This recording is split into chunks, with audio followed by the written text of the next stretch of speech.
Welcome to Ask a Celebrant, a conversational podcast answering your questions relating to all the commemoration and celebrations of all the chapters of your life. I'm Bernie B, full life celebrant. And I'm Dinah Liversidge.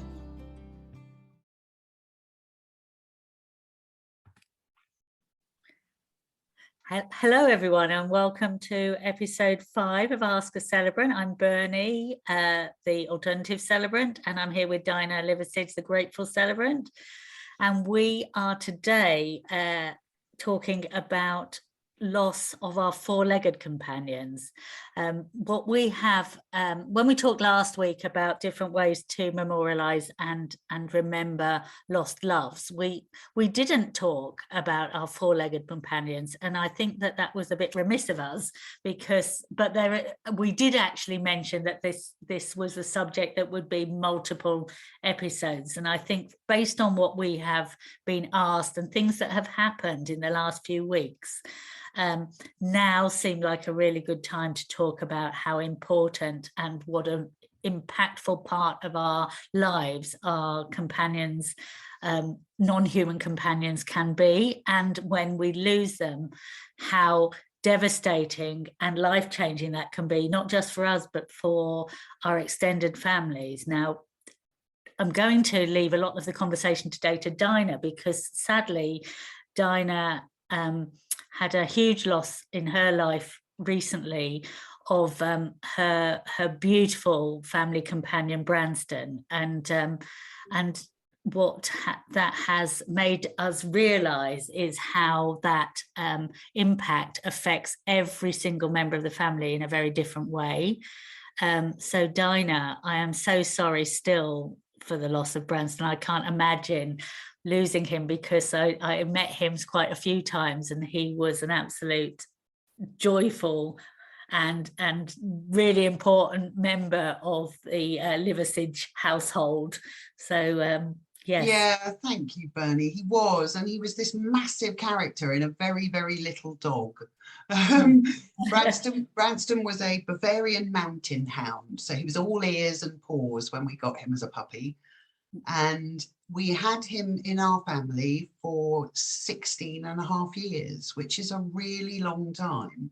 Mm-hmm. He went to work every single day from the day he moved to be with us with John.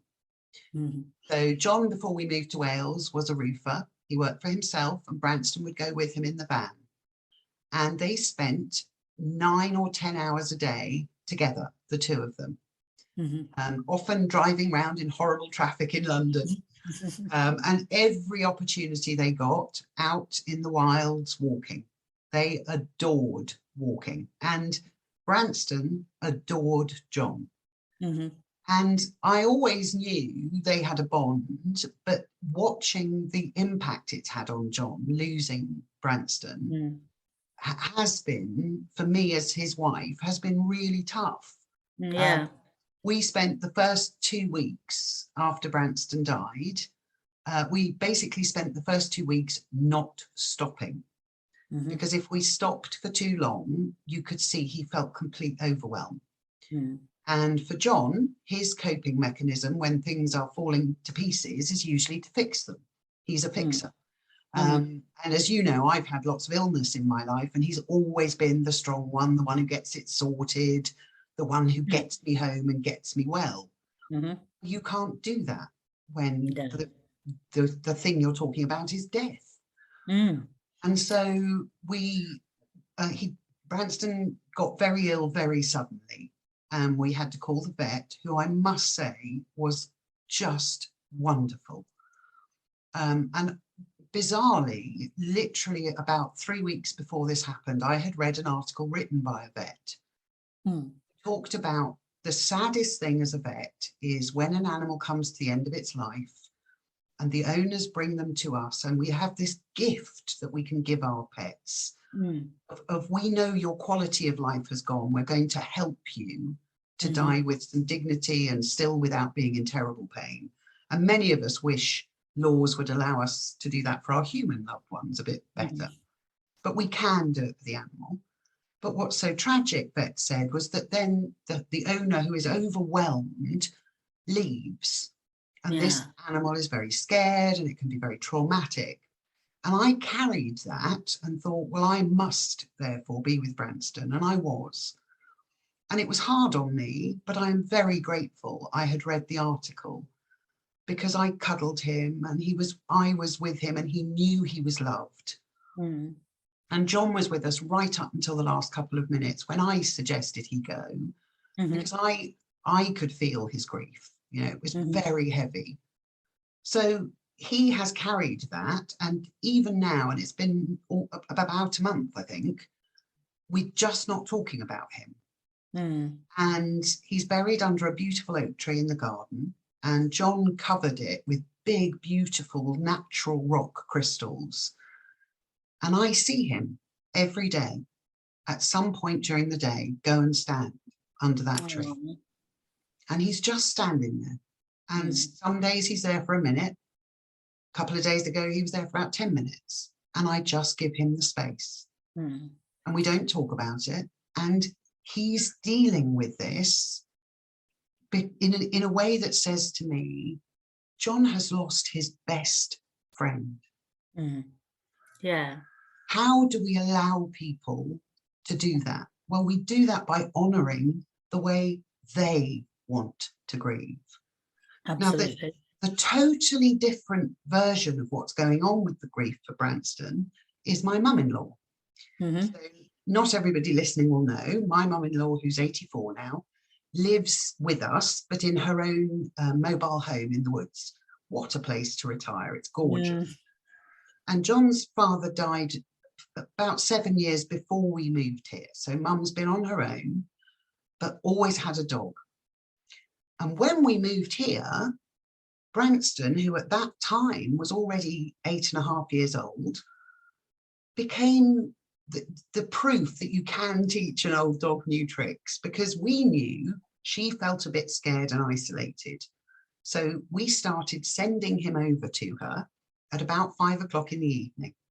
And he would sit with her while she watched telly, curl up on the foot of her bed overnight, sit while she had her tea in the morning, and then come home and spend the day with us and go out and do stuff with John.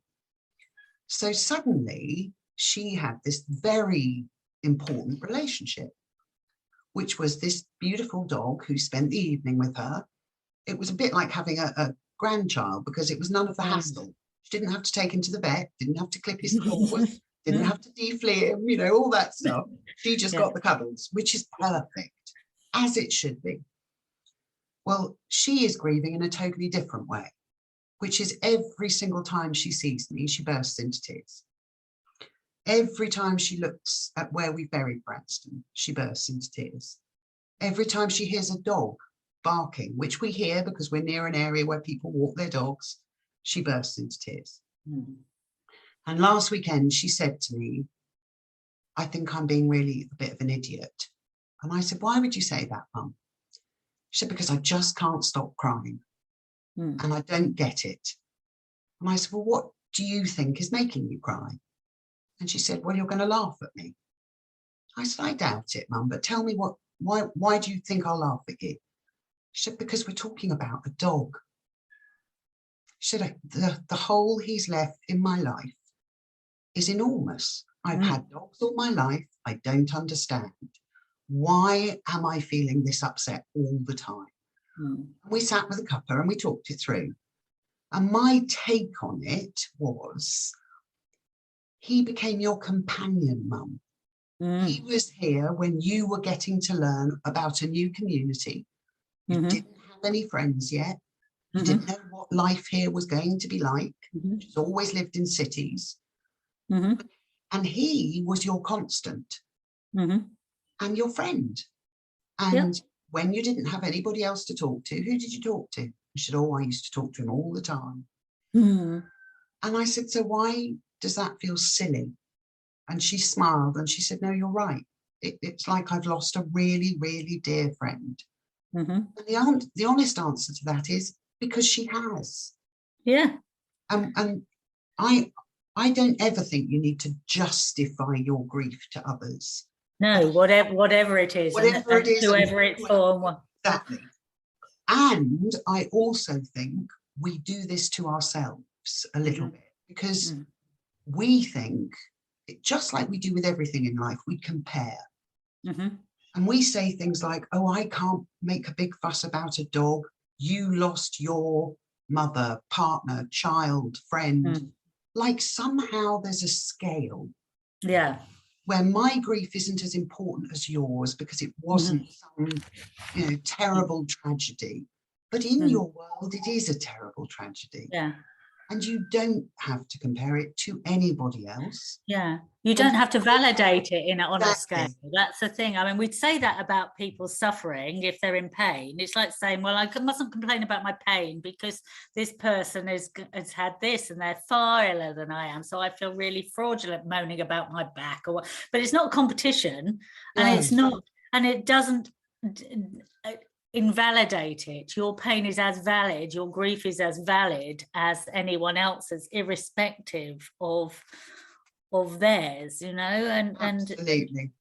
and I do think also that we in general as a society don't know how to cope very well with other people's grief.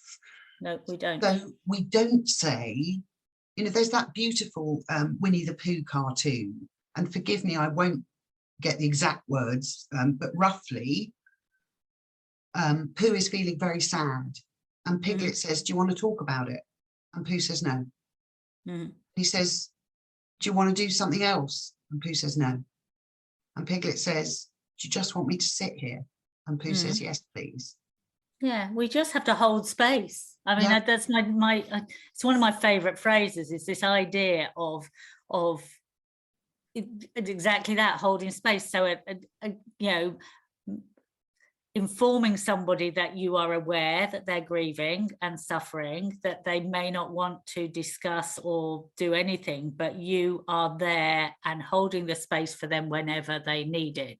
I mean, then they know that you are thinking and you have and validating their suffering, whatever that may be, and that you will be there. And periodically I will remind somebody of that and just say, that there isn't any time limit on this space I'm holding. It's going to always be there for you, whether that's a day, a week, a month, 12 months, the moment. Because when you lose a four-legged companion, 16 and a half years, that's pretty much as long as if you had a child who was living with you, that they would be at home. But instead of that child becoming more and more independent, a four-legged companion doesn't. Your cat or your dog or your horse, is as in need of that childlike care and interaction as they ever were. So you never I mean, I'm not saying that you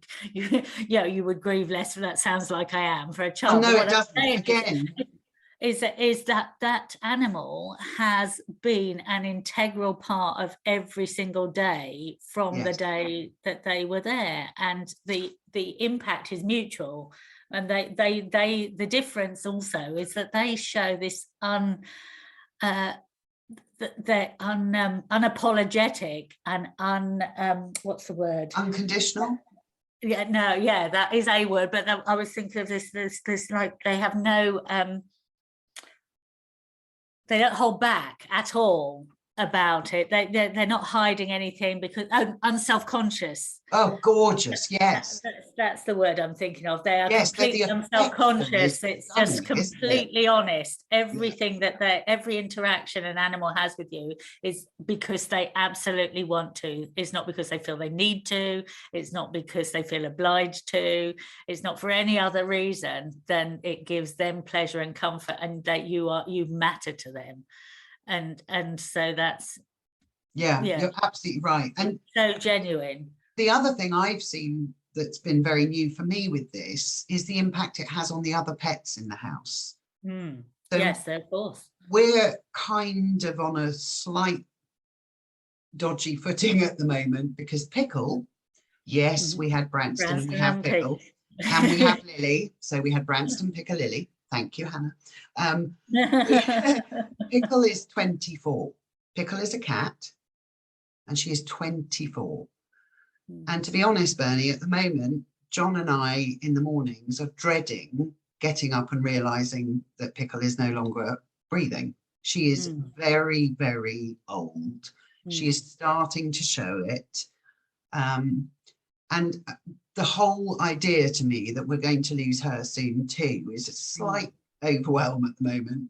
But what I've noticed is the massive impact that Branston dying has had on Pickle and Lily. So Lily, where the joke always in this house, we bought Branston this gorgeous kind of big smushy circle bed that goes right in front of the fire. And he owned all of that bed for about a day.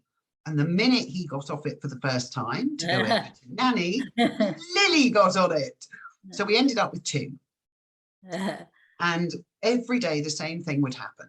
Lily would sleep on one overnight. Branston would come home in the morning and nudge her off it. He would sleep on that one all day and she would sleep on the other one. And then the circle continues. So he'd leave in the evening and she'd get back on the one he had been sleeping on.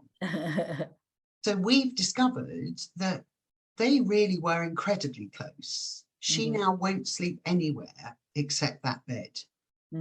I took it away because I thought it would be upsetting John, and Lily spent the entire day walking around the house, literally screaming. It sounded like a child wailing, and I didn't know what was going on, and I didn't know what to do. And John picked up the bed that I'd put outside, put it by the fire. She went straight to it, and the screaming stopped. Wow. We took his lead down off the wall because I thought, you know, that's at eye height. John's seeing that every time he walks in and out. I'll put it somewhere else. And for about 4 hours, I couldn't find Lily. She had got in the bag I had put the lead in and curled up with the lead. Now, the only reason for that would have been the smell. Yeah. A couple of days ago, I found one of Branston's towels and I didn't realise where I'd put it. It was still there. I thought, oh, that needs a wash. Put it with the washing pile. Guess where Lily slept last night? He misses him. And even Grumpy Pickle, who really never approved of Branston at all, who the heck was this coming and taking half the love of the family, misses him too. And so we have to kind of hold a space for them and allow that to be a thing, because that's real. And our children, you know, if you have kids, often the very first experience they have of a loss is when a pet dies. And understanding they're never coming back. I'm never going to see this animal that I loved. I'm never going to see them again. That's a huge step in our growing up. I remember losing my grandpa 2 weeks after we lost our family cat. And how totally grief-stricken I was. And I kept thinking, this would have been even harder. This would have been even harder for me if we hadn't just lost Bella, the family cat. I think that's where ritual comes in, though, don't you? Because, I mean, we I lots of parents, yourself, myself, you know, you deliberately have those short-lived pets, that hamsters, guinea pigs, in order to teach children how to be responsible and look after something and take ownership, and they realize all of those things. But also you think it will help them or open discussion about death and dying, and usually as a family you have some sort of ritual. I mean, even with your goldfish, you'll have some ritual. You'll put the animal into a box and you'll say a few words, or you dig a hole and you'll make a burial and you'll light a candle, or whatever it is you do, and it just reinforces this kind of this wonderful idea that ritual and gathering and respect and taking a moment to acknowledge the impact that creature has had in your life is valid, and it helps you come to terms with emotion. But these long-term relationships that we have with our cats and our dogs, you know, and I mean, who's holding space for you in this? I mean, other than me. And oh, you are lovely. Do you know, you and Amanda, two of the greatest gifts Wales has given to me, have both just been wonderful. You constantly have known when to ask. It's just been I'm so grateful that you get it, Mm. and that neither of you has done that thing, which, bless, this has upset John more than anything else. And I'm going to put this out there to all the well-intentioned people in the world. When somebody loses an animal, to say to them, so are you going to get another one, is not comforting. It is dismissive. It negates their loss. Actually, what it says about you is that you have never experienced a real connection with a pet. Yeah. I'm sure you have, you just didn't know what to say in that moment. But to say that to somebody is just so thoughtless. Don't do it. It doesn't help. Yeah. No, absolutely. No, it absolutely doesn't. You wouldn't ask someone, about any other loss that they have. Any other loss. No, you absolutely would not. And yet, for some reason, most of the people who've spoken to John have said, oh dear, when are you getting another dog? Yeah. I mean, I know people are clumsy in grief. I mean, people are clumsy in grief generally. And I would rather that somebody approached me and said the wrong thing than nothing. Well, in a well-intentioned way than nothing, which a lot of people do because they don't know what to say. So you kind of lose, you're grieving and you lose certain friends that really you need to talk to. You see people cross the road because they don't want to have the conversation with you. And I think as long as your intention is good, even if you say the wrong thing, it's better than saying nothing. You're so right. Nothing. But I think it is good advice to not say when you get another one. But I often think the right response is that deep truth, which is as simple as saying, I don't have the words. Yeah. But I am here for you. Yeah. And that's all you need to say. Yeah. And I think the other thing, you are absolutely right. And that's why I usually say there's nothing I can say that will comfort you in this moment. But if you think of anything I want you to know that I am thinking of you and your situation. Yes, and exactly. And what I find the hardest with losing a pet is that people expect you to get over it quicker. Yes. And if you shed a tear, I mean, there are some people, if you shed a tear 6 months after somebody really close to you dies, they'll go, aren't you over that now? But most people, they seem to get that you need time. Yes. Yeah, they'll take time. But with an animal, it's like, oh, come on, it's been a month. Snap out. Yeah, I know. And actually, there's so much complex emotion tied up in our pets. I'm sure she won't mind me mentioning this because it was in the public domain on Instagram. Yesterday, there's a very beautiful human being called Whit Babler who lives near us. And Whit posted a really, really moving and beautiful post about one of their chickens who had passed. Now, this chicken lived with them, and I'm not going to get all the facts because it's the first time I saw the post, but this chicken had lived with them in their life in London, and they had moved to here, and the chicken had moved with them. And they admitted she got spoilt rotten and overfed and overpampered, and they adored her. And I sat reading the post and I thought, firstly, I'm so grateful that Whit shared this with us because she and her partner, her hubby, are exceptional people. And they do treat their pets with grace and beauty and uniqueness and individuality. I love reading about the way they think of them and talk about them. And what it shows you is you never understand how deeply people feel about the animals in their lives because you're not on the path they're on. That they've had an amazing journey and they're still on it. And that beautiful animal was part of that journey. And she's going to appear in memories in their photographs and also in their heads and their hearts forever. Yeah. And nobody can say, oh, for goodness sake, you're talking about a chicken or a dog or a cat, or you have no idea of the adventure and the story that animal has been part of. Yeah.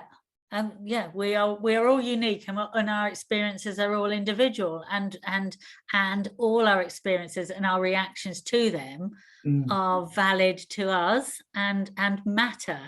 And, you know, whether they would be the reaction that someone else thinks that they might have in that situation, how can they really tell? They've not had it, you know. So we need to accept, you know, that that is the reaction that someone's having. This is the care and the support they need, and Yes.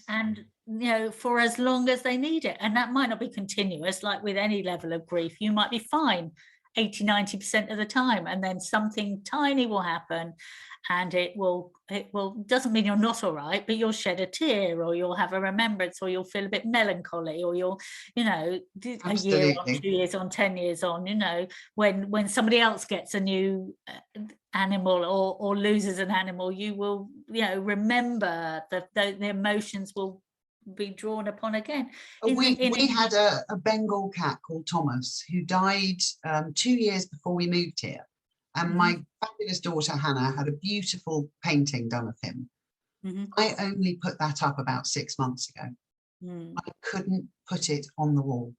I couldn't even talk about Thomas for 2 years without bursting into tears. And we didn't even have him very long. We'd fostered him because he'd had a tough life and people couldn't cope.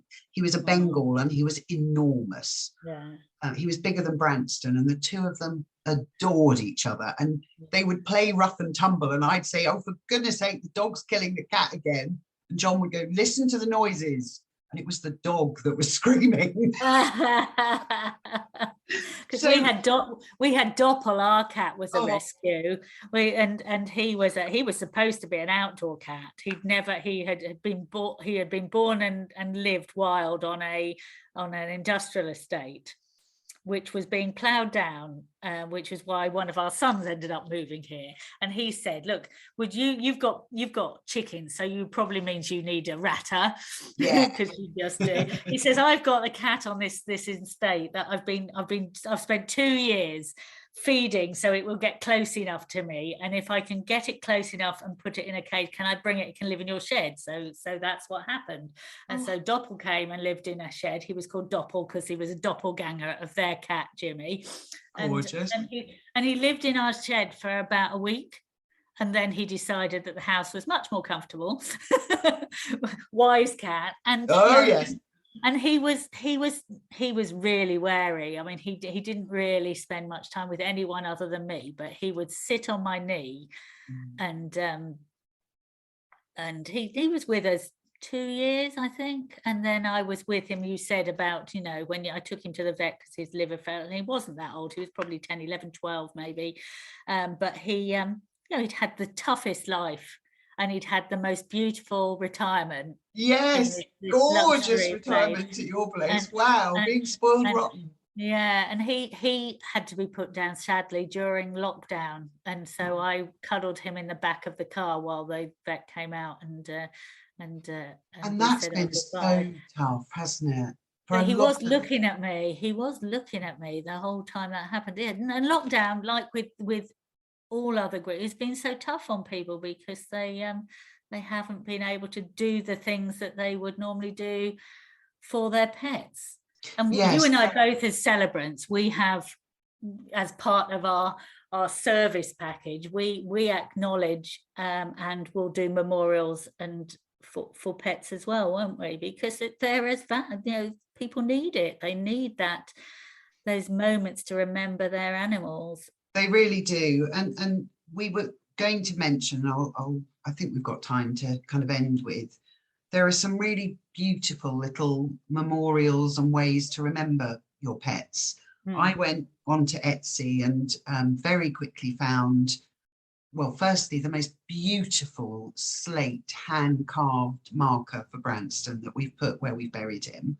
But I also had these gorgeous little, I think it's porcelain, Bernie, hearts done. And it says, Branston, you leave paw prints on our heart, always loved, always remembered. You know, I've got these done so I could give one to John's mum and have one for us. Those are the kind of things when you don't know what to say. This was £6. It's not a huge investment. Maybe just do something as simple as that. Get something beautiful, send it to the person who's had the loss, that in a way that just says, I acknowledge, I see you. As you beautifully put it, Bernie, that I'm holding some space for your grief. Yeah. Because it For as long as matters that so need much. be. Yeah, absolutely. Yeah, absolutely. And if it's you going through it yourself, allow it. Allow it to be what it is. Unconditional love is what we experience from our animals. And there has to be a price for that. Yeah. It's this marvelous, beautiful gift they give us. And if the suffering we have afterwards is because of that, yeah, you know what? It was worth it. Yeah. Yeah. And on that note, Dinah, I think we should open that up to conversation really and say, you know, if you are grieving your pet for however long that has been, don't be embarrassed about it. Don't worry about it. It is valid and you are entitled to feel that. It means that they loved you and you loved them with all your hearts. Absolutely. And never forget. But Thanks, Bernie. Thank you, my darling. I'll talk to you again soon. Don't forget to contact us. Before Ask a Celebrant is unscripted and we base it on the questions we receive from our clients and you, our listeners. We'd love to hear from you. Do join the conversation. See you next month.